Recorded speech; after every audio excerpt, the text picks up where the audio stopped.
আসসালামু আলাইকুম গাইস। ঘুম থেকে উঠে যদি দেখেন আপনার আঙিনায় এরকম একটা সাপ ঘোরাঘুরি করছে, তখন কেমন লাগবে বলুন তো? ঠিক তেমনই আজকে আমাদের সাথে ঘটে গেল সেই ভয়াবহ ঘটনাটি। দেখুন, সাপটা আঙিনার মধ্যে লাফালাফি করার পর চট করে ঢুকে গেল ইটার মধ্যে যে লুকিয়ে আছে, এখান থেকে তাকে কিছুতেই বের করা যাচ্ছে না, কেননা সে এমনিতেও তো একদম চিকন এবং কি বুদ্ধিমান বা বুদ্ধিমতী একটা সাপ।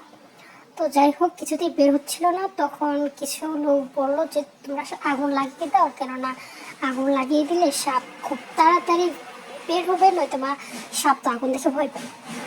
তো আমরা তাদের কথা শুনে আগুন লাগিয়ে দিলাম এবং দেখুন ইটগুলোকে সরানোর চেষ্টা করছি, বাট বাট বাট সাপটা কিছুতেই বের হচ্ছে না। কি করি বলেন তো? হঠাৎ করে দেখি সাপের দিকে বের হয়েছে, দেন তারপর লাঠি দিয়ে বাড়ি। এখন কথা হচ্ছে যে সাপটা কি মারা গেছে নাকি যায়নি, সেটা চেক করার জন্য আমরা আরও সাপকে মারতে শুরু করে দিলাম। কেননা ভাই, আপনারা তো সবাই জানেন যে সাপ কতটা ভয়ঙ্কর, তার বিষ কতটা ভয়ঙ্কর। সে একটা মানুষের মৃত্যুর কারণ হয়ে দাঁড়াতে পারে। সো এর জন্য সাপকে আসলে ভালোভাবে মারা উচিত এবং কি ভালোভাবে মারা উচিত, কেননা সাপ বিষাক্ত। তো দেখুন, মারতে মারতে একদম যখন মনে হলো যে না, সাপটি মারা গেছে, তো তখন আরেকটু ভালোভাবে তার মাথাটাকে ভালো করে থেতো করে দেওয়া হচ্ছে। সাপ যেহেতু, মারতে তো হবে। তারপর আমরা সাপটাকে একটু এদিকে নিয়ে আসলাম আপনাদের জন্য, যে দেখুন, সাপ তো সাপই হয়।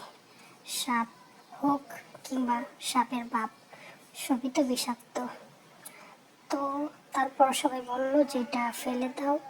ফেলে দিব, পর বললাম যে একটু পরীক্ষা নিরীক্ষা করে দেখে নিই যে এটা এখনো বেঁচে আছে নাকি মারা গেছে। কেননা ভাই, আমরা তো সবাই জানি যে সাপ নাকি প্রতিশোধ নেওয়ার জন্য আবার ফিরে আসে, বা সে যদি নাগিন হয় বা নাগ হয়, তাহলে তার যদি সে নাগ হয় তাহলে তার নাগিন প্রতিশোধ নেওয়ার জন্য চলে আসবে, বা সে যদি না ভালোভাবে মারা যায় তাহলে আবার প্রতিশোধ নেওয়ার জন্য আসতে পারে।